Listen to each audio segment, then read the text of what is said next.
한 청년이 이마트에 가서 장을 보고 있습니다.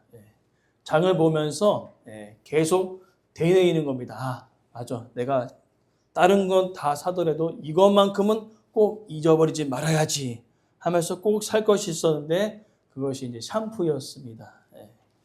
샴푸가 떨어져가지고 이틀 동안 비누로 머리를 감다 보니까 이게 안 되는 거예요. 그래서 결심을 하고 이제 샴푸를 사기로 마음 먹고 갔습니다.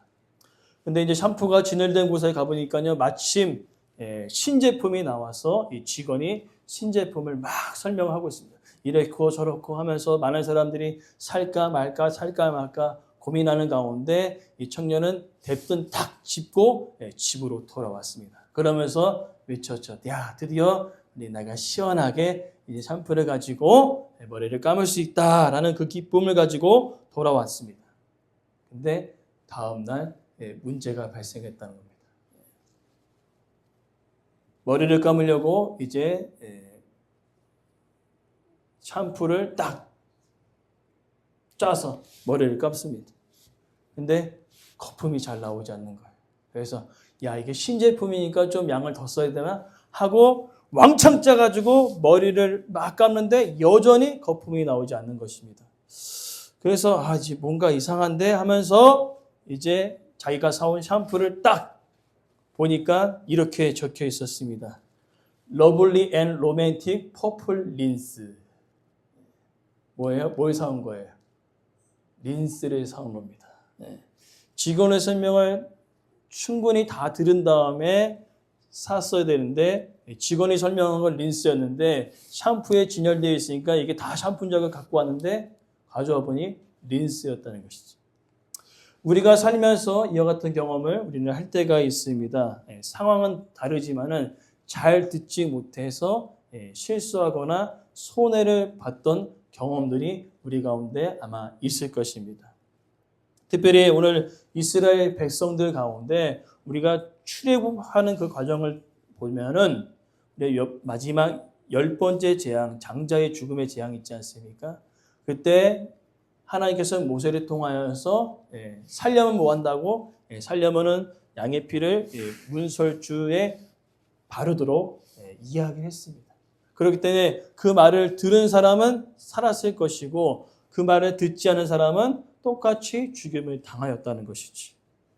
그러니까 문제는 뭐냐면은 경고의 말씀을 들었던 사람은 사는 것이고 듣지 못한 사람은 죽음을 맞이하는 것을 볼 수가 있습니다. 특별히 오늘 본문의 내용은 여호사밧의 일대기를 쭉 기록하다가 갑자기 18장 한 장을 아합과 함께하는 이야기를 다루고 있다는 것입니다. 그것은 바로 이 역대기를 기록한 에스라의 의도적인 접근이었다는 겁니다. 무슨 접근이냐면은 이스라엘 백성들도 하나님의 말씀을 거듭거듭 선포했지만 잘 듣지 못하여서 어떻게 했습니까? 결국엔 포로로 끌려가지 않았습니까? 오늘 이 에스라는 이 여호사밧과 아합의 이야기를 통하여서 잘 듣고 분발하여 선택할 것을 바로 포로 귀환한 백성들에게 알려주고 싶었던 것입니다. 그래서 특별히 오늘 이 이야기를 통하여서 아합이 왜 죽게 되었습니까? 아합이 왜 이렇게 최후의 마지막 비참하게 죽음에 당하게 됩니까? 바로 그것은 잘못 듣고 잘못 선택했기 때문에 그렇다는 것이지. 그렇기 때문에 오늘은 우리가 그 이야기를 살펴보면서 이 이야기를 통해서 우리에게 주는 교훈들을 함께 나누고 기도하는 귀한 시간 되기를 간절히 소망합니다. 먼저 우리는 이 본문의 이야기를 우리가 좀 살펴볼 것이 있습니다. 여호사밧 왕, 정말 하나님을 의지하고 전심으로 하나님을 따랐던 그 왕이었는데 한 가지 실수가 있었습니다. 그것은 바로 북이스라엘 가장 악하였던 아합과 사돈지간을 맺은 것이 자신의 아들과 아합의 딸과 결혼시키지 않습니까? 그래서 결함을 통하여서 동맹관계가 된 거예요. 동맹관계. 그래서 이제 몇 년이 지난 뒤에 이제 아합 왕이 여호사밧 왕을 초청하는 겁니다. 그래서 초청해서 사마리아에서 성대하게 잔치를 벌이면서 음식을 나누면서 한 가지 제안을 합니다. 그것은 뭐냐면은 북이스라엘과 아람의 접점 지역인 길르앗 라못이라는 곳이 있어요. 큰 도시진 않지만 그것이 전략적인 요충지이며 많은 상업이 왔다 갔다 하는 아주 중요한 도시였거든요. 그래서 그 도시를 함께 점령합시다 이야기를 나눴던 거죠. 사돈지간이에요. 동맹입니다. 그러면 어떻게 여러분 하시겠어요? 사돈이 우리 뭐 이렇게 일을 하는데 좀 같이 좀 합시다 했으면 어떨 것 같아요? 뭐 같이 할 수 있잖아요, 그죠? 근데 여호사밧 왕은요, 그 와중에도 하나님께 물어야 한다. 전쟁에 앞서서 하나님께 물어야 된다. 역시 하나님을 바라봤던 여호사밧 왕 같네요, 그죠? 그래서 하나님께 물어야 합니다. 하나님께 묻고 또 묻고 이 전쟁이 합당한 것인지를 우리가 좀 알아봐야겠습니다. 라고 얘기했더니 아합 왕도 그렇게 합시다. 그래서 자신에게 속한 선지자 400명을 부르는 것입니다.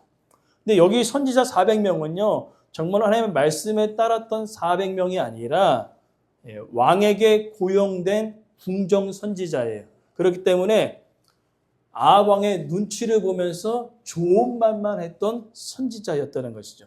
한마디로 얘기하면 뭐예요? 이들은 거짓 선지자였다는 거예요. 그래서 늘 어떻게 합니까? 아합의 눈치를 보면서 지금 보니까 아합이 어디 가는 거예요? 아람과의 전쟁을 가죠? 그러면 어떻게 이야기해야 될까요? 그렇죠. 승리하는. 왕이요. 가십시오. 무조건 승리입니다. 무조건 가시면 하나님의 뜻이 무엇이냐? 무조건 가시면 이 전쟁은 승리하게 될 수 있을 것입니다. 이렇게 이야기하는 겁니다. 400명이 그렇게 얘기했으니 얼마나 대단하겠어요. 400명, 와요! 나가십시오! 무조건 이깁니다. 이게 400명이 외치니까 얼마나 큰 소리였겠습니까? 근데 여호사밧 왕은요, 뭔가 찜찜한 거예요. 이거 아닌 것 같은 거예요. 이거 아닌데? 딱 봐도, 왕의 눈치를 살살 밟히는 거짓 선지자였던 것들이 느껴졌던 것 같아요. 그래서 여호사밧 왕이 이야기합니다. 혹시나 얘네들 말고 또 다른 사람 있습니까? 라고 했더니 한 명을 이야기하죠. 미가야 선지자인데 미가야 선지자를 어떻게 표현하냐면은 얘는 나한테 좋은 소리를 한 적이 한 번도 없다는 거예요. 아합 왕이 지금 하나님을 따르는 길을 갖고 있어요? 아니면 우상을 숭배하고 있습니까? 우상을 숭배하고 있으니 참된 선지자라면 뭐예요? 좋은 소리가 나오겠어요? 안 나오겠어요? 안 나오죠. 근데 아합 왕 입장에서 뭐예요? 얘는 나쁜 선지자인 거예요. 맨날 나한테 쓴소리만 하고 제대로 하라고 그러고 똑바로 하라고 그러고 하나님의 말씀 바라보라고 계속 얘기하니까 자기 딴에는 별로 좋지 않은 겁니다. 그러니까 잔소리처럼 느껴지는 거죠. 아합 왕은 자신의 마음 가운데 자신이 하고 싶은 일들이 있는데 그것을 자꾸 딴지를 거니까 어떻게 해요? 진짜 하나님의 말씀을 선포하는 이 미가야 선지자의 말이 잔소리로 느껴지게 된 것입니다. 그러면서 그런 와정 가운데 아직 미가야를 부르기 전에 이 400명의 무리 중에 시드기한 사람이 대표적인 우두머리입니다. 갑자기 철로 만든 뿔을 딱 가지고 가가지고 왕이시여, 왕이 아람 군대를 이렇게 싹싹싹 찔려가지고 진멸시킬 것입니다. 했더니 이 무리들이 어때요? 더 흥이 난 겁니다. 왕이여, 무조건 이깁니다. 이 시드기야처럼 말대로 이 아람의 군대를 전멸시킬 겁니다. 막 흥분한 상태입니다. 장난이 아니죠. 그런 와중에 이제 미가야 선지자를 이제 부르러 간 거죠. 그러면 한 신하는 이제 미가야 선지자에게 얘기합니다. 지금 상황이 이렇습니다. 이러니까 한 번만, 제발 한 번만 올라가서 승리를 거둬달라고 좀 얘기 좀 해주십시오. 찬물 끼얹지 말고 지금 400명이 막 승리를 외치고 있으니까 딴 거 필요 없이 뭐예요? 승리한다고만 얘기해 주세요. 그랬더니 미가야가 이렇게 얘기합니다. 나는 하나님께서 말한 대로 전할 것입니다. 여기서 우리가 중요한 포인트는 뭐냐면은 참된 선지자는요, 하나님의 말씀만 전하는 자가 바로 선지자라는 것입니다. 하나님의 말씀만 내가 전하겠습니다. 그렇게 이야기하였습니다. 근데 14절 말씀, 우리가 읽지 않았지만 14절의 말씀 보니까요, 이 미가야가 갑자기 이렇게 얘기하는 거예요. 왕이 올라가셨어. 승리할 것입니다. 라고 얘기하는 거죠. 지금 미가야가 뭐 한다고 했어요? 하나님의 말씀만 전한다고 했잖아요. 근데 지금 미가야가 올라가셔서 승리를 거둘 것입니다. 이 말의 뜻은 비꼬는 말입니다. 그것을 왜 알 수 있냐면은 이후에 아합 왕의 반응을 보면 알 수 있어요. 미가야의 선포된 그 말을 듣고 아합 왕이 얘기합니다. 야, 솔직히 말해라. 진실만 너는 말해야 돼. 라고 얘기한다는 거죠. 그러니까 아합 왕이 듣기에도 지금 미가의 말이 비꼬는 말이에요. 올라가 봐. 승리할 것 같아. 이런 말투라는 거예요. 비꼬는 거죠. 400명에게 미가야 선지자가 올라가 봐. 그래. 아주 그냥 승리하나 보자. 이런 말투라 했다는 거죠. 그러니까 아합 왕이 느꼈던 거예요. 그랬더니 너는 원래 진실만 말하는 사람 아니냐? 진실을 좀 얘기해라. 그랬더니 진실을 얘기하죠. 16절이 진실이에요. 자, 16절에 보니까요. 목자 없는 양같이 산에 흩어졌습니다. 각각 자기 집으로 돌아가게 됩니다. 주인이 없이. 자, 이건 무슨 뜻이에요? 목자 없는 양같이 주인이 없이 각자 다 흩어진다? 무슨 얘기일까요? 아합 왕이 죽는다는 의미입니다. 죽는다는 거죠. 그러면서 이제 밑에 땅에서는 400명이 승리를 외치고 있지요. 근데 누구만 진실을 말하고 있어요? 미가야만. 근데 오늘 우리가 본문을 읽었습니다. 19절부터 22절은 이제 하늘에서 회의가 열리는 겁니다. 하늘에서 회의가 열렸는데 하나님께서 얘기합니다. 이 아합 왕 끝까지 내가 기회를 줬는데 어떻게요? 돌아오지 않으니 이제 하나님의 심판의 때가 가까운 거죠. 그럼 누가 이 일을 이루겠니? 했더니 한 명이 딱 나온 겁니다. 제가 하겠습니다. 제가 가서 이 400명 선지자에게 거짓을 말하는 영을 부어러 넣어서 참된 것을 말하지 않도록 하겠습니다. 그럴 때 하나님께서 뭐라고 얘기합니까? 그리하라. 그대로 이루어질 것이다. 자, 지금 분위기가 어떻습니까? 완전히 400명이 승리합니다 했는데 갑자기 미가야가 목자 없는 양같이 흩어지고 다 끝날 것입니다. 왕 죽을 거예요. 얼마나 참으로 끼얹었습니까? 그러니까 23절에 시드기가 나타나서 그냥 미가의 뺨을 때려버립니다. 미가의 뺨을 때리는 겁니다. 그리고 미가에게 합니다. 내가 이제 골방에 들어가고 감옥에 들어갔어요. 그때 이 일이 반드시 이루어질 것이다. 결국엔 이제 어떻게 됩니까? 장소가 바뀌죠. 28절부터는 장소가 바뀌어요. 이제 그 말을 듣고 이제 나아갑니다. 거짓 선지자의 말을 듣고 승리하십시오 해서 나갔어요. 근데 되게 웃긴 장면이 하나 있어요. 뭐냐면요. 아합 왕이 변장을 해요. 아까 미가의 말을 안 듣는다 했잖아요. 근데 죽을 때가 되니까 정신 차리는지 모르겠지만 불안한 거죠. 아, 이건 진짜 죽는 거 아니야? 그래갖고 변장합니다. 여호사밧 왕에게 왕복을 입히고 자기는 변장해서 신하 옷을 입는 거예요. 병졸들이 옷을 입습니다. 아니다 다를까 아랍 왕이 선포합니다. 다른 사람 다 필요 없고 왕만 죽여라. 그래갖고 여호사밧 왕에게 막 달려드니까 여호사밧이 깜짝 놀라니까 어떻게 합니까? 그때 표현된 단어가 뭡니까? 하나님이 그를 도우사. 하나님이 그 여호사밧을 살리셨어요. 그리고 우연히 누가 화살을 딱 당겼는데 아합 왕이 맞았습니다. 전쟁이 치열하니까 아합이 왕인 줄 알아요? 병졸인 줄 알아요? 병졸인 줄 알겠죠. 근데 외치고 하면 야, 나 화살 맞았어요. 근데 누가 알겠습니까? 같은 병졸의 옷을 입고 있는데 결국에는 짙게 지가 당한 거예요. 결국에는 미가의 예언대로 아합은 죽음을 맞게 되어집니다.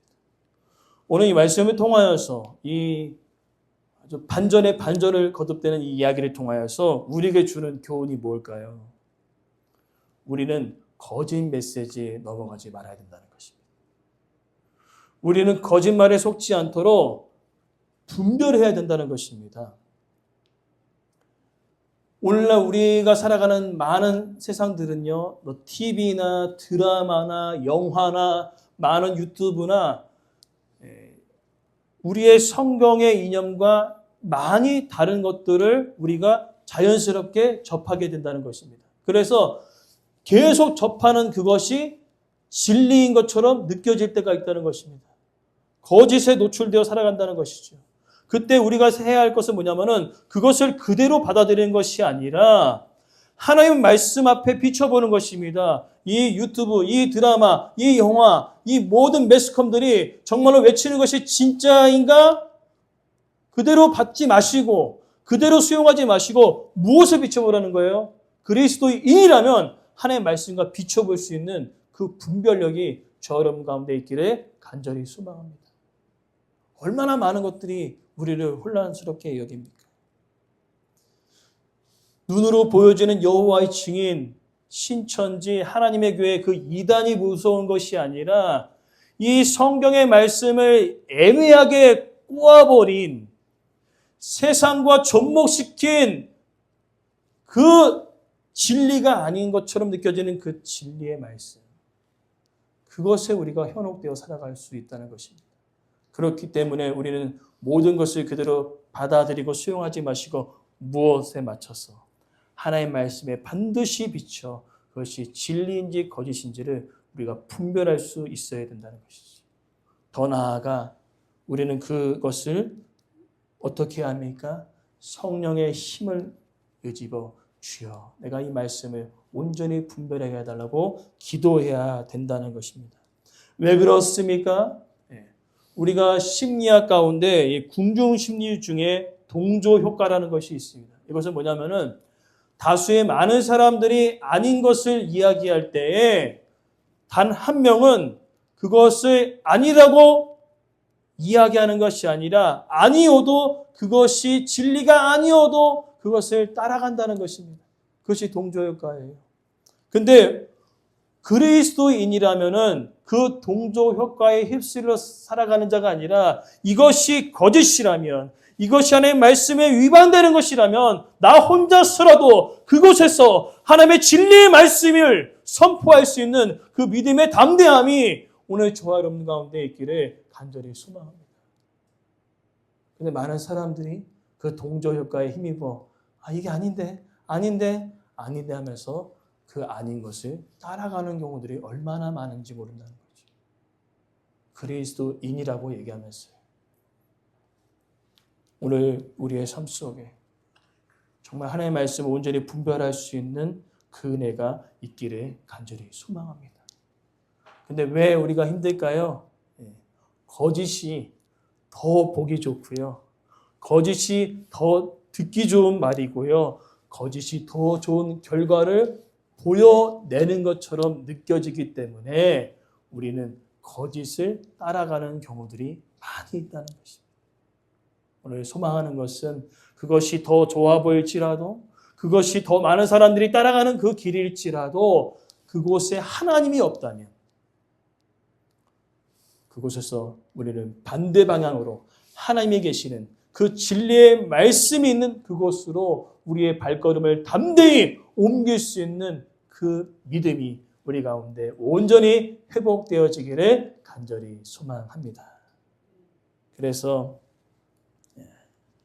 이것을 통하여서 우리가 말하는 것은 많이 하지만 이 듣는 거에 좀 약해요. 그렇죠? 근데 듣는 것도 약한데 올바로 듣지 못하고 자꾸 이상한 것들을 많이 듣는다는 것입니다. 그래서 우리의 신앙관이 오염되어질 때가 많다는 것이죠. 그렇기 때문에 오늘 우리가 철저히 하나님 앞에 기도해야 될 것입니다. 하나님, 많은 사람들이 거짓을 향해 갈지라도 내가 그것을 따라가지 않는 믿음의 담대함을 허락하여 주십시오. 많은 사람들이 그것이 좋게 보이고 많은 사람들이 이것이 더 좋은 결과를 낳을 거라고 이야기하지만 그곳에 하나님이 없다면 주님 내가 그곳을 박차고 일어나 하나님의 말씀이 있는 그곳으로 담대히 걸어갈 수 있는 그 믿음 또한 주님 내 안에 허락하여 주십시오. 그렇게 간절히 간구할 수 있는 저 여러분의 삶이 되길 간절히 소망합니다. 그래서 바울은요, 로마서 12장 2절 말씀에 이렇게 이야기합니다. 너희는 이 세대를 본받지 말고 오직 마음을 새롭게 함으로 변화를 받아 하나님의 선하시고 기뻐하시고 온전하신 뜻이 무엇인지 분별하라. 이 세대를 본받지 말라는 겁니까? 수없이 쏟아져 나오는 매스컴들, 유튜브, 또한 여러 가지 영상 매체, 그것 중에 옳고 그른 것들이 뒤섞여져 있다는 것입니다. 그때 우리는 그것을 그냥 받아들이지 마시고 이런 마음을 새롭게 함을 통하여서 이것이 정말 하나님의 말씀이 맞는지를 우리가 비춰보고 그것이 맞다면 우리가 그것이 지키는 그 일들이 힘들지라도 그 말씀을 지키고 행하는 저 여러분들에게 간절히 소망합니다. 그래서 잘 분별하여 잘 듣고 잘 선택하여서 참된 진리이신 예수 그리스도를 붙들고 참된 진리의 말씀인 하나님의 음성만 우리가 민감하게 반응하여 믿음으로 살아가는 저와 여러분 삶 되기를 간절히 소망합니다.